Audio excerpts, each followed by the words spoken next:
में पैदा होते हैं। हजरत अली रजी अल्लाह ताला अन्हो ने फरमाया, नाज़रीन, अक्सर कुछ लोग सवाल करते हैं कि दुनिया में जुड़वा बच्चे क्यों पैदा होते हैं, यानी कि किसी औरत के घर पर जुड़वा बच्चे पैदा होते हैं, उसकी क्या वजह होती है। कुछ लोग बोलते हैं कि अगर औरत ताकतवर हो, मजबूत हो, तो ऐसी औरत के घर जुड़वा बच्चे पैदा होते हैं। वहीं पर कुछ लोग बोलते हैं और कुछ ये कि अगर मर्द मजबूत हो, ताकतवर हो, तो ऐसे मर्द के घर पर जुड़वा बच्चे पैदा होते हैं। आज की इस वीडियो में हम आपको हजरत अली रजी अल्लाह ताला अन्हो के हवाले से इसी बात के बारे में बताने वाले हैं कि जुड़वा बच्चे कब और क्यों पैदा होते हैं। नाज़रीन, औलाद अल्लाह ताला की एक अजीब नेमत है, और अगर किसी के घर में जुड़वा बच्चों की पैदाइश हो जाए तो फिर इंसान को और भी ज्यादा खुशी मिलती है। ज्यादातर शादीशुदा औरत और मर्द जुड़वा बच्चों की पैदाइश के ख्वाहिशमंद होते हैं, मगर जुड़वा बच्चों की पैदाइश को लेकर हमारे मुआशरे में न जाने कितनी बातें बनी हुई हैं। कोई कहता है कि औरत अगर मजबूत हो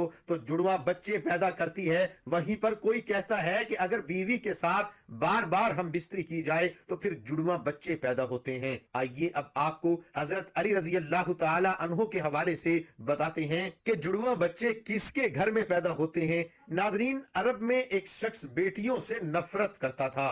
बेटियों की पैदाइश को वो जहमत समझता था। जब जब उसको बेटी पैदा होती तो वो अल्लाह की उस रहमत पर अफसोस करता। एक बार अल्लाह ने उसको 2 बेटियों से एक साथ नवाजा, यानी कि उसके घर पर जुड़वा बेटियां पैदा हुई। ये देखकर वो शख्स बहुत दुखी हुआ और अफसोस करने लगा। बस हजरत अली रजी अल्लाह ताला अन्हो को जैसे ही उसके बारे में मालूम हुआ तो आप रजी अल्लाह ताला अन्हो ने उस शख्स को अपने पास बुलाया और फरमाने लगे, ऐ शख्स, याद रखना, अल्लाह हर किसी के घर में जुड़वा बच्चों की पैदाइश नहीं करता। अल्लाह हर किसी को बेटी अता नहीं करता, बल्कि अल्लाह जिस घर से खुश होता है उस घर में जुड़वा बच्चों की पैदाइश फरमाता है। अल्लाह जिस शख्स को जन्नत में दाखिल करना चाहता है उसके घर में 2 बेटियों को एक साथ पैदा फरमाता है। अल्लाह जिसकी आखिरत को संवारना चाहता है उसके घर में बेटियों का तोहफा अता करता है।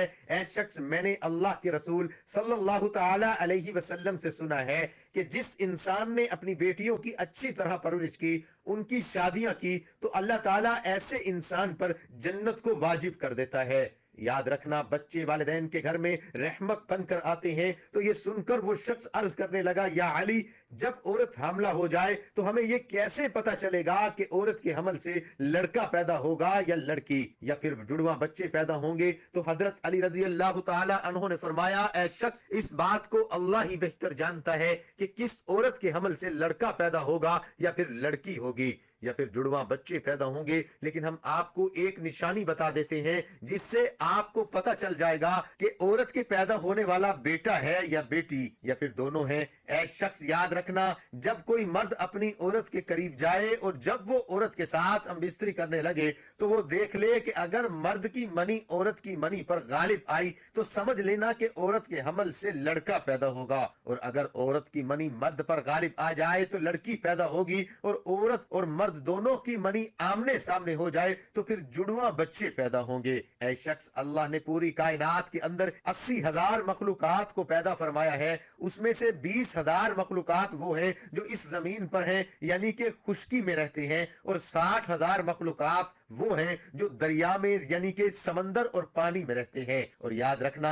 अल्लाह ने हर मखलूकात में जोड़ा पैदा फरमाया है, यानी कि नर और मादा को पैदा फरमाया है। और ये काम अल्लाह ने इसलिए किया है ताकि हर मखलूकात की नस्ल कयामत तक बाकी रह सके, कयामत तक चल सके। ऐ शख्स, इन्हीं 80,000 मखलूकात में से एक मखलूक अल्लाह ताला ने ऐसी बनाई जो इस जमीन पर रहती है, जो कि इंसान है। और अल्लाह ने इंसानों के अंदर भी नर और मादा को पैदा फरमाया है। नाजरीन, अल्लाह ने खुद कुरान पाक में इरशाद फरमाया है कि न मैं किसी का बाप हूँ और न ही मेरी कोई औलाद है, मैं औलाद से भी पाक हूँ और माँ बाप से भी पाक हूँ, मेरा कोई नहीं, मैं सिर्फ तन्हा और अकेला हूँ। आगे अल्लाह फरमाता है, ये मैं ही जानता हूँ कि औरत के पेट में होने वाला बच्चा लड़का है या लड़की, या फिर दोनों है। मैं जिसको चाहूँ बेटा अता करता हूँ और जिसको चाहूँ बेटी अता करता हूँ, और जिसको चाहूँ लड़का और लड़की दोनों को मिला कर देता हूँ, और जिसको चाहूँ कुछ भी अता नहीं करता, यानी कि बांझ बना देता हूँ। नाज़रीन, इतने में एक शख्स खड़ा हुआ और दस्ते अदब को जोड़कर अर्ज करने लगा, या हजरत अली, मेरा बच्चा सेहतमंद नहीं रहता। ہر وقت وہ روتا رہتا ہے، میں کیا کروں؟ تو حضرت علی رضی اللہ تعالی عنہ نے فرمایا، اے شخص تم اپنی عورت سے کہو کہ وہ اپنے بچے کو اپنے بائیں طرف سلائے اور اس کے ماتھے پر ایک دفعہ سورۃ فاتحہ پڑھ کر ہر روز دم کرے، کیونکہ بچہ جب اپنی ماں کے پیٹ کے اندر ہوتا ہے تب وہ ماں کی دل کی دھڑکن کو سن کر سکون محسوس کرتا ہے، مگر جب وہ ماں کے جسم سے جدا ہو جاتا ہے تو اسے وہ آواز سنائی نہیں دیتی، اس لیے وہ بے چین ہو کر اٹھتا ہے اور خود کو اکیلا پن محسوس کرتا ہے اور وہ روتا رہتا ہے۔ اس لیے اگر عورت بچے کو اپنی بائیں طرف سلائے گی تو وہ ماں کے دل کے قریب رہے گا اور دل کی دھڑکن کو محسوس کرتا رہے گا اور سکون سے رہے گا۔